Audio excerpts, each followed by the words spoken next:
Assalamualaikum warahmatullahi wabarakatuh. Aksi nyata modul 2.1 Pembelajaran berdiferensiasi.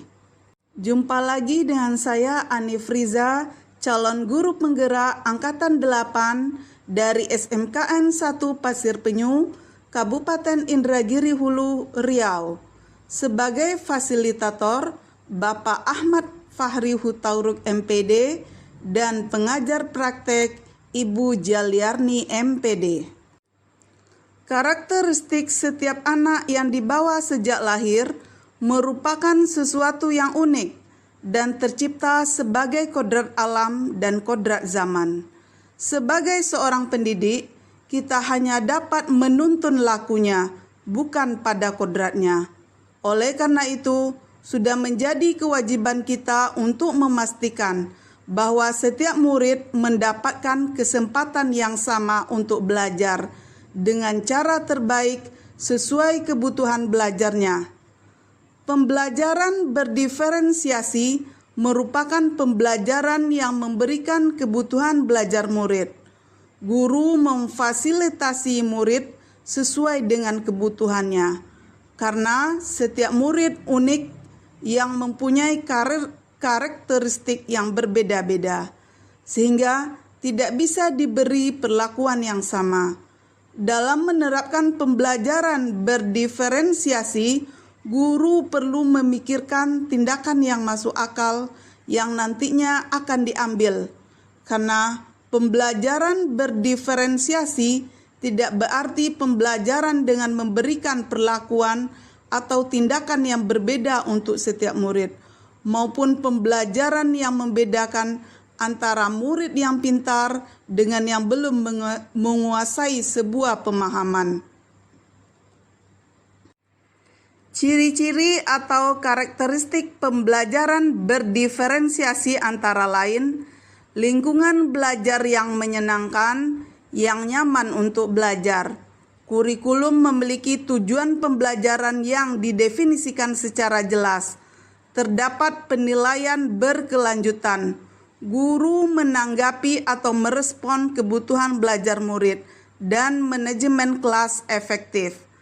Adapun tujuan pembelajaran berdiferensiasi bagi setiap murid yaitu pertumbuhan maksimum dari posisi belajar mereka saat ini. Sedangkan tujuan untuk guru yaitu semakin memahami tentang posisi belajar tersebut, sehingga pembelajaran sesuai dengan kebutuhan murid, dan guru harus menyadari bahwa ruang kelas harus menjadi tempat di mana guru akan selalu berusaha mengejar pemahaman terbaik mereka tentang pengajaran dan pembelajaran setiap hari, serta untuk mengingat setiap hari bahwa tidak ada praktek yang benar-benar praktek terbaik, kecuali apabila itu berhasil untuk setiap murid. Oleh sebab itu, pada pembelajaran berdiferensiasi perlu persiapan atau strategi pembelajaran yang tepat dari guru, baik berupa diferensiasi konten, proses, dan produk, dengan mengacu pada aspek pemetaan kebutuhan belajar murid. Adapun dasar pemetaan kebutuhan belajar murid dalam implementasi pembelajaran berdiferensiasi meliputi kesiapan belajar murid, minat belajar murid, dan profil belajar murid. Untuk mengetahui gaya belajar siswa, apakah visual, auditori, dan kinestetik, maka sebelum memulai pembelajaran, saya melakukan asesmen diagnostik non-kognitif. Pada saat sekarang ini, saya melakukannya di kelas 10 UPT atau AMP. Selamat menyaksikan. Untuk mengetahui gaya belajar siswa, apakah visual, auditori, dan kinestetik, maka sebelum memulai pembelajaran, saya melakukan asesmen diagnostik non-kognitif Pada saat sekarang ini, saya melakukannya di kelas 10 UPT atau AMP. Selamat menyaksikan. Untuk mengetahui gaya belajar siswa, apakah visual, auditori, dan kinestetik, maka sebelum memulai pembelajaran, saya melakukan asesmen diagnostik non-kognitif. Pada saat sekarang ini, saya melakukannya di kelas 10 UPT atau AMP. Selamat menyaksikan. Untuk mengetahui gaya belajar siswa, apakah visual, pembelajaran berdiferensiasi tidak berarti bahwa guru harus melaksanakan kegiatan yang berbeda dalam membuat perencanaan pembelajaran atau menyusun beberapa perencanaan pembelajaran untuk setiap kali pertemuan. Akan tetapi, dalam melakukan praktek pembelajaran berdiferensiasi harus dilaksanakan secara efektif dan efisien agar murid merasa aman dan nyaman dalam belajar serta pemenuhan kebutuhan murid dapat terwujud. Tidak akan ada murid yang merasa diistimewakan atau sebaliknya. Peran guru sangat penting dalam menciptakan atmosfer lingkungan belajar yang memungkinkan murid untuk berada dalam kondisi jauh dari rasa takut, berani, dan tampil percaya diri dalam mengungkapkan ide atau pendapat, senang dalam berkolaborasi, berpartisipasi aktif dalam diskusi, menyukai tantangan atau hal-hal baru, sehingga murid mendapatkan pengalaman belajar yang bermakna.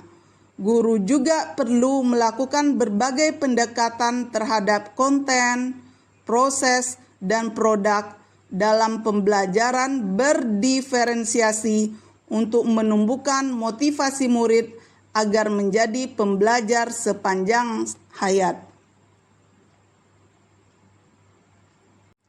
Guru pada saat membuat perencanaan, pelaksanaan, asesmen, dan rencana tindak lanjut dalam pembelajaran berdiferensiasi dibutuhkan pendidik yang terampil dan berkompeten sehingga mampu berkontribusi secara aktif untuk mewujudkan pembelajaran yang berpihak pada murid maupun pembelajaran yang selalu mempertimbangkan kebutuhan belajar murid. Itu semua terjawab dengan pembelajaran berdiferensiasi.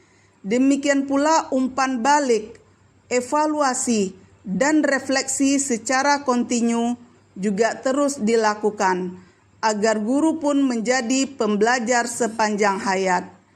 Implementasi pembelajaran berdiferensiasi akan memberikan kemudahan bagi guru dalam memetakan dan mengakomodir seluruh kebutuhan murid untuk mempersiapkan mereka dalam menghadapi tantangan. Dan kita akan lebih mudah dalam melakukan perubahan untuk menciptakan ekosistem pendidikan yang selalu memahami kebutuhan murid. Secara sadar, disiplin positif akan tumbuh dan terbiasa dilakukan murid karena apa yang mereka lakukan dalam pembelajaran berdiferensiasi sudah diselaraskan dengan kebutuhan mereka. Mereka merasa dihargai dan diakui eksistensinya, maka mereka otomatis akan melakukan tindakan yang berbudaya positif sebagai bentuk timbal balik dari pembelajaran berdiferensiasi. Setelah mempelajari modul 2.1, saya banyak belajar tentang pembelajaran yang berpihak pada murid.